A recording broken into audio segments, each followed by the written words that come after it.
നമസ്കാരം. എല്ലാവർക്കും നമ്മുടെ പുതിയൊരു വീഡിയോയിലേക്ക് സ്വാഗതം. ഒരു അമ്മയുടെ ഹൃദയം ഈ പ്രപഞ്ചത്തിലെ ഏറ്റവും ശുദ്ധമായ സ്നേഹത്തിന്റെ രൂപമാണ്. തൻ്റെ സന്താനങ്ങളുടെ ഒരു ചെറു കണ്ണുനീർ പോലും അമ്മയുടെ മനസ്സിനെ തളർത്തും. താൻ ചെയ്ത എല്ലാ വ്രതങ്ങളും താൻ നേടിയ എല്ലാ പുണ്യങ്ങളും അവർ സമർപ്പിക്കുന്നത് ഒരൊറ്റ കാര്യത്തിന് മാത്രമാണ്: മക്കളുടെ സുരക്ഷയ്ക്കും ആയുസ്സിനും ഭാവിക്കും വേണ്ടി. അത്തരമൊരു അമ്മയുടെ പ്രാർത്ഥനയ്ക്ക് മുന്നിൽ പ്രപഞ്ചം തന്നെ നിശബ്ദമാകുന്നു. അവളുടെ കരങ്ങളിലെ പ്രാർത്ഥനകൾക്ക് കരുത്തു നൽകാൻ ഒരു ദൈവശക്തി ഉണ്ടെന്ന് വിശ്വാസം പറയുന്നു.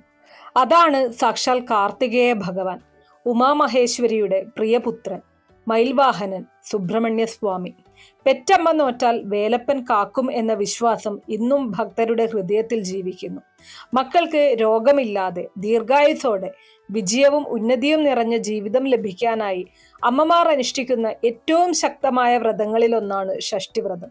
2026 ഇടവമാസത്തിലെ ഈ പവിത്രമായ ഷഷ്ടി ദിനം കാർത്തികേയ ഭഗവാന്റെ അനുഗ്രഹം നേടാനുള്ള അത്യന്തം പ്രധാനമായ അവസരമായിട്ടാണ് കണക്കാക്കപ്പെടുന്നത്. ഈ വ്രതം അനുഷ്ഠിക്കുന്നതിലൂടെ കുടുംബത്തിൽ സമാധാനം, മക്കൾക്ക് നല്ല ഭാവി, ആരോഗ്യവും വിജയവും നിറഞ്ഞ ജീവിതം എന്നിവ ലഭിക്കുമെന്ന് വിശ്വാസം പറയുന്നു. ഈ പുണ്യദിനത്തിൽ മുരുകഭഗവാന്റെ ദർശനം മനസ്സിൽ ഏറ്റുവാങ്ങി നമുക്ക് ഈ വീഡിയോ കേൾക്കാം, കാണാം, അനുഭവിക്കാം. ഭഗവാന്റെ ഏറ്റവും പുണ്യദിനങ്ങളിൽ ഒന്നായ ഈ ഒരു ആരണ്യ ഷഷ്ടി ദിനത്തിൽ എന്തൊക്കെയാണ് ചെയ്യേണ്ടത്, എങ്ങനെയാണ് അനുഷ്ഠിക്കേണ്ടത്, ഈ വ്രതാനുഷ്ഠാനങ്ങളിലൂടെ നിങ്ങളുടെ കുടുംബത്തിൽ വരാൻ പോകുന്ന മാറ്റങ്ങൾ എന്തൊക്കെയാണ്, ഇതിനെക്കുറിച്ചൊക്കെയും വിശദമായിട്ട് ഇന്നത്തെ വീഡിയോയിൽ നമുക്ക് മനസ്സിലാക്കാം. അപ്പൊ വീഡിയോയിലേക്ക് കടക്കുന്നതിന് മുന്നേ നിങ്ങൾ പുതിയതായിട്ടാണ് എൻ്റെ ഈ ചാനൽ കാണുന്നത് എന്നുണ്ടെങ്കിൽ ദയവേത് ചാനൽ ഒന്ന് സബ്സ്ക്രൈബ് ചെയ്യാം. തൊട്ടടുത്ത് തന്നെ ഒരു കുഞ്ഞു ബെല്ലൈക്കൺ ഉണ്ട്, അതോടൊന്ന് പ്രസ് ചെയ്യാം. അതിൽ ഓൾ എന്നുള്ള ഓപ്ഷൻ സെലക്ട് ചെയ്ത് കഴിഞ്ഞാൽ എൻ്റെ എല്ലാ വീഡിയോസിനും നിങ്ങൾക്ക് നോട്ടിഫിക്കേഷൻ കിട്ടുന്നതായിരിക്കും. അതോടൊപ്പം തന്നെ ഈ വീഡിയോ നിങ്ങൾക്ക് ഉപകാരപ്രദമായി തോന്നുകയാണെങ്കിൽ വീഡിയോ ലൈക്ക് ചെയ്യാനും മറക്കരുത്. 2026 ഇടവമാസത്തിലെ ശുക്ലപക്ഷ ഷഷ്ടി വരുന്നത് എന്നാണെന്ന് പലർക്കും സംശയമുണ്ടാകാം. കലണ്ടറിലെ മെയ് 22 എന്ന് കാണിക്കുന്നത് കൊണ്ട് ചിലർ ആശയക്കുഴപ്പത്തിലാകാറുമുണ്ട്. എന്നാൽ കൃത്യമായ ശാസ്ത്രീയ പഞ്ചാംഗ കണക്ക് പ്രകാരം പറയുമ്പോൾ ഷഷ്ടി തിഥി ആരംഭിക്കുന്നത് മെയ് 21 വ്യാഴാഴ്ച രാവിലെ 8:27 ഷഷ്ടി തിഥി അവസാനിക്കുന്നത് മെയ് 22 വെള്ളിയാഴ്ച രാവിലെ 6:25 വരെയാണ്. അതുകൊണ്ട് തന്നെ വ്രതാനുഷ്ഠാനത്തിനും പൂജയ്ക്കും പ്രധാനമായ ഷഷ്ടി ദിവസം എന്ന് പറയുന്നത് മെയ് 21 വ്യാഴാഴ്ച തന്നെയാണ്. ഈ പ്രത്യേക ഷഷ്ടി ആരണ്യ ഷഷ്ടി എന്ന പേരിലും അറിയപ്പെടുന്നുണ്ട്. ഏറ്റവും ആദ്യം തന്നെ നമുക്ക് ഈ ആരണ്യ ഷഷ്ടിയുടെ പ്രത്യേകതയെക്കുറിച്ച് മനസ്സിലാക്കാം. പുരാണങ്ങളിലെ ഏറെ വിശേഷിക്കപ്പെടുന്ന ഷഷ്ടികളിൽ ഒന്നാണ് ആരണ്യ ഷഷ്ടി. മക്കളുടെ ആയുസ്സിനും ആരോഗ്യത്തിനും വിജയത്തിനും വേണ്ടി അമ്മമാർ ഏറ്റവും ഭക്തിപൂർവ്വം അനുഷ്ഠിക്കുന്ന വ്രതങ്ങളിൽ ഒന്നാണിത്.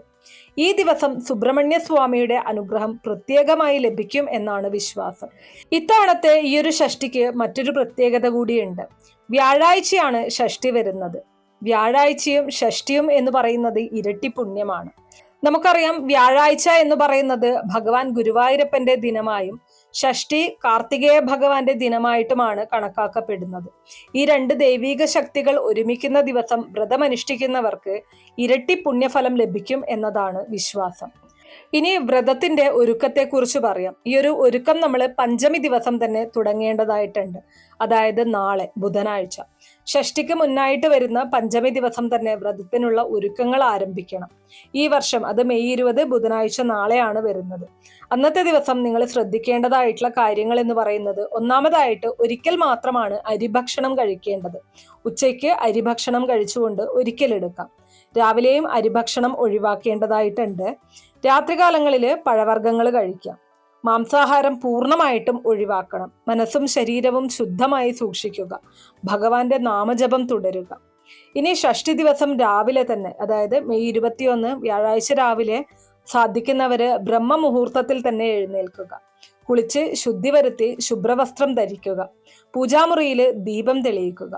സുബ്രഹ്മണ്യ സ്വാമിക്ക് മുന്നിൽ വിളക്ക് തെളിയിക്കുക. സാധിക്കുന്നവര് നെയ്വിളക്ക് തെളിയിക്കാനായിട്ട് ശ്രദ്ധിക്കുക. അതായത് ഒരു മൺചിരാതില് നെയ്യൊഴിച്ച് ദീപം തെളിയിക്കുക. വീട്ടിലുള്ള പൂക്കൾ സമർപ്പിക്കാം.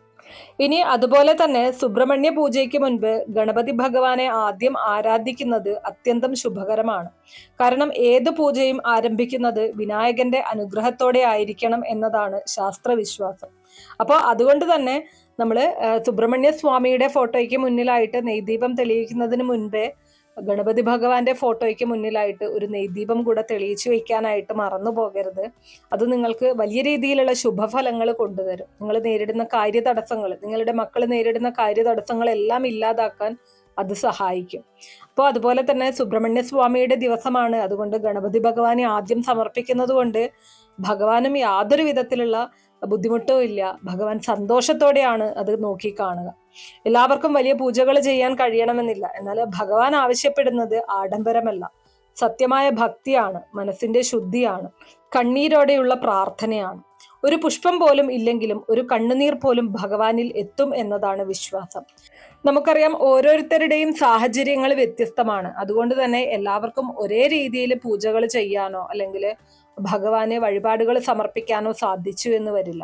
ചിലർക്ക് വിളക്ക് കൊളുത്താൻ പോലും സാഹചര്യമില്ലായിരിക്കും, ചിലർക്ക് പൂജാമുറി പോലും ഇല്ലാതിരിക്കും. എന്നാലും ഭഗവാൻ കാണുന്നത് നമ്മുടെ മനസ്സാണ്, നമ്മുടെ വിശ്വാസമാണ്, നമ്മുടെ പ്രാർത്ഥനയാണ്. ഒരു പൂവ് പോലും ഇല്ലെങ്കിലും ഒരു വിളക്ക് പോലും ഇല്ലെങ്കിലും മനസ്സ് നിറഞ്ഞൊരു മുരുകാവിളി ഭഗവാനിൽ എത്തും എന്നതാണ് വിശ്വാസം. ഇനി ഈ ഒരു വ്രതത്തിന്റെ യഥാർത്ഥ അർത്ഥം എന്ന് പറയുന്നത്, ഷഷ്ഠിവ്രതം ഒരു കഠിന ആചാരമല്ല, അതൊരു ആത്മസമർപ്പണമാണ്. നമുക്ക് കഴിയുന്ന രീതിയിൽ മാത്രം ചെയ്യുക. ഒരു ദീപം കൊളുത്തുക, അല്ലെങ്കിൽ ഒരു പുഷ്പം സമർപ്പിക്കുക, അല്ലെങ്കിൽ മനസ്സിൽ മാത്രം പ്രാർത്ഥിക്കുക. ഭഗവാൻ സ്വീകരിക്കുന്നത് ഭക്തിയുടെ തീവ്രതയാണ്, വസ്തുവിന്റെ വിലയല്ല. സാധ്യമാകുമെങ്കിൽ പഞ്ചാമൃതം തയ്യാറാക്കി ഭഗവാനെ നിവേദ്യമായിട്ട് സമർപ്പിക്കാം. അല്ലെങ്കിൽ പഴവർഗ്ഗങ്ങൾ, കൽക്കണ്ടം തുടങ്ങിയവയായാലും മതി. ഇവ ഒന്നുമില്ലെങ്കിൽ പോലും ശുദ്ധമായ മനസ്സോടെ പ്രാർത്ഥിച്ചാൽ മതി എന്നുള്ളതാണ് വീണ്ടും വീണ്ടും എനിക്ക് പറയാനുള്ളത്. ഏത് പൂജയും തുടങ്ങുന്നത് ഞാൻ നേരത്തെ പറഞ്ഞതുപോലെ ഗണപതി ഭഗവാനെ ആരാധിച്ചുകൊണ്ടാണ്. അതുകൊണ്ട് തന്നെ സുബ്രഹ്മണ്യ സ്വാമിക്ക് നൈവേദ്യം സമർപ്പിക്കുന്നതിന് മുൻപായിട്ട് നമുക്ക് ഗണപതി ഭഗവാന്റെ മുന്നിലും നൈവേദ്യം വയ്ക്കേണ്ടതായിട്ടുണ്ട്. അപ്പൊ നിങ്ങളത് എന്താണോ നിങ്ങൾ സമർപ്പിക്കുന്നത് അത് ഗണപതി ഭഗവാനെയും കൂടെ സങ്കല്പിച്ചുകൊണ്ട് വയ്ക്കാനായിട്ട് ശ്രദ്ധിക്കുക. അതാണ് ഏറ്റവും പ്രധാനമായിട്ടും ചെയ്യേണ്ടത്. ഇനി അതുപോലെ തന്നെ എല്ലായ്പ്പോഴും പറയുന്നത് പോലെ ഷഷ്ഠി ദിവസം ഭഗവാന്റെ നാമം നാവിലും മനസ്സിലും സദാ നിറഞ്ഞിരിക്കണം. ഷഷ്ഠിവ്രത ദിനത്തില് പ്രത്യേകിച്ച് ശ്രദ്ധിക്കേണ്ടത് മനസ്സിന്റെ ശുദ്ധിയും നാമസ്മരണയും നിയന്ത്രിതമായിട്ടുള്ള ജീവിത രീതിയുമാണ്. ഈ ദിവസം സാധാരണയായിട്ട് ശ്രദ്ധിക്കേണ്ടത് മാംസാഹാരം പൂർണ്ണമായിട്ടും ഒഴിവാക്കുക, അനാവശ്യമായിട്ടുള്ള വിശ്രമം അല്ലെങ്കിൽ പകലുറക്കം പൂർണ്ണമായിട്ടും ഒഴിവാക്കണം, മനസ്സ് ഭഗവാനിലേക്ക് കേന്ദ്രീകരിക്കുക. ഇവയെല്ലാം തന്നെ വ്രതത്തിന്റെ ആത്മീയ ശക്തി വർദ്ധിപ്പിക്കുന്ന കാര്യങ്ങളാണ്. ഈ പുണ്യദിനത്തില് ഭഗവാന്റെ നാമങ്ങളോ അല്ലെങ്കിൽ സുബ്രഹ്മണ്യ മൂലമന്ത്രമോ സുബ്രഹ്മണ്യ അഷ്ടോത്തരമോ നിങ്ങൾക്ക് എന്താണ് അറിയുന്നത് അതൊക്കെയും ഏകാഗ്രമായിട്ടുള്ള മനസ്സോടുകൂടി ജപിക്കാവുന്നതാണ്. അതോടൊപ്പം തന്നെ സ്കന്ദപുരാണം പോലുള്ള ഭക്തി ഗ്രന്ഥങ്ങളുടെ പാരായണം ചെയ്യുന്നതും അത്യന്തം ശുഭകരമാണ്. ക്ഷേത്ര ദർശനം സാധ്യമായാൽ അത് ഏറ്റവും ഐശ്വര്യപ്രദമാണ്. ക്ഷേത്രത്തിൽ പോകുന്ന സമയത്ത് നമുക്ക് കഴിയുന്ന രീതിയിലുള്ള നിവേദ്യം സമർപ്പിക്കാം, പ്രസാദമൂട്ടിൽ പങ്കെടുക്കാം, അഭിഷേകം നടത്തുക. ഇതൊക്കെ സാധ്യമാണെങ്കിൽ മാത്രം ചെയ്യുക. കാരണം ഭഗവാൻ അഭിഷേകപ്രിയനാണ് എന്നതാണ് വിശ്വാസം. ഇനി ഉപവാസത്തിന്റെ ശരിയായിട്ടുള്ള രീതിയെക്കുറിച്ച് പറയുകയാണെങ്കിൽ സാധിക്കുന്നവർക്ക് പൂർണ്ണ ഉപവാസം അനുഷ്ഠിക്കാം.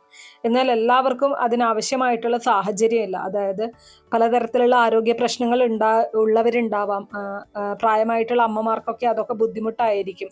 അപ്പോൾ നിങ്ങൾക്ക് സാധിക്കുന്ന രീതിയിൽ, നിങ്ങളെ കൊണ്ട് കഴിയുന്ന രീതിയിൽ മാത്രം വ്രതം അനുഷ്ഠിക്കുക. ഭഗവാൻ ഒരിക്കലും കഠിന ഉപവാസം അനുഷ്ഠിക്കണമെന്ന് എവിടെയും പറഞ്ഞിട്ടില്ല. ഇനി വ്രത സമാപ്തിയാണ്. സപ്തമി ദിവസം മെയ് 22 വെള്ളിയാഴ്ചയാണ് സപ്തമി വരുന്നത്. രാവിലെ കുളിച്ച് ശുദ്ധിയായി ക്ഷേത്രദർശനം നടത്താൻ കഴിയുന്നവരെ ക്ഷേത്രദർശനം നടത്തുക. അവിടെ നിന്ന് തീർത്ഥം സേവിച്ചുകൊണ്ട് വ്രതം അവസാനിപ്പിക്കാം. ഇനി ക്ഷേത്രത്തിൽ പോകാൻ കഴിയാത്തവർക്ക് വീട്ടിൽ തന്നെ രാവിലെ എഴുന്നേറ്റ് കുളിച്ച് ശരീരശുദ്ധി വരുത്തി ശുഭ്രവസ്ത്രമൊക്കെ ധരിച്ച് ഭഗവാന്റെ മുന്നിൽ നിന്ന് പ്രാർത്ഥിച്ചുകൊണ്ട് നമ്മുടെ കിണ്ടിയിൽ വയ്ക്കുന്ന ആ ഒരു ജലമുണ്ടല്ലോ, ഒരു തുളസിയിലിട്ട വെള്ളം, ആ ഒരു വെള്ളം കുടിച്ചുകൊണ്ടും നമുക്ക് വ്രതം അവസാനിപ്പിക്കാവുന്നതാണ്. ഇനി എല്ലാവർക്കും വ്രതം അനുഷ്ഠിക്കാൻ സാധിച്ചു എന്ന് വരില്ല. അങ്ങനെയുള്ളവരും വിഷമിക്കേണ്ട ആവശ്യമില്ല. ഷഷ്ഠി ദിനത്തില് ഭഗവാനെ മനസ്സിൽ സ്മരിച്ച് ഒരു നിമിഷം പ്രാർത്ഥിച്ചാലും മതി. സാധ്യമെങ്കിൽ ക്ഷേത്രത്തിൽ പോവുക. ചെറിയ വഴിപാടുകൾ ചെയ്താലും അത് വലിയ പുണ്യമാണ്.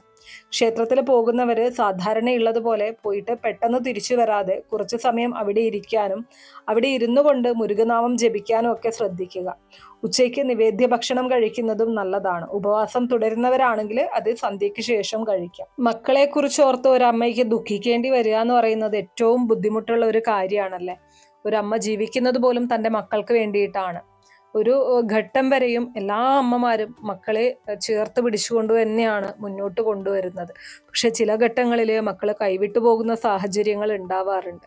അപ്പോൾ അങ്ങനെയുള്ള ദുഃഖങ്ങളൊന്നും ഒരമ്മയ്ക്കും വരാതിരിക്കട്ടെ. ഭഗവാൻ എല്ലാവരെയും കാണുന്നുണ്ട്, എല്ലാം കാണുന്നുണ്ട്, എല്ലാം കേൾക്കുന്നുണ്ട്. നിങ്ങളുടെ പൂർണ്ണമായിട്ടുള്ള ഭക്തിയോടു കൂടിയുള്ള ഭഗവാന്റെ നാമജപവും ഭഗവാനെ വിളിച്ചുള്ള പ്രാർത്ഥനയും ഭഗവാന് കേൾക്കാതിരിക്കാൻ കഴിയില്ല. പ്രത്യേകിച്ച് ഈ ഒരു ഷഷ്ഠി ദിനത്തിൽ നിങ്ങളുടെ ഏതൊരു പ്രാർത്ഥനയും ഭഗവാൻ കേട്ടിരിക്കും. അപ്പോൾ ഇത്രയേ ഉള്ളൂ ഇന്നത്തെ വീഡിയോ കുറച്ചു പേർക്കെങ്കിലും ഉപകാരപ്രദമായി കാണും എന്ന് വിശ്വസിക്കുന്നു. ഇതുപോലുള്ള അറിവുകൾക്കായിട്ട് നമ്മുടെ ഈ ഒരു ചാനൽ ഒന്ന് സബ്സ്ക്രൈബ് ചെയ്യാം. വീഡിയോ ഇഷ്ടമാവുകയാണെങ്കിൽ ലൈക്ക് ചെയ്യാനും ഷെയർ ചെയ്ത് മറ്റുള്ളവരിലേക്ക് എത്തിക്കാനും മറക്കരുത്. നന്ദി.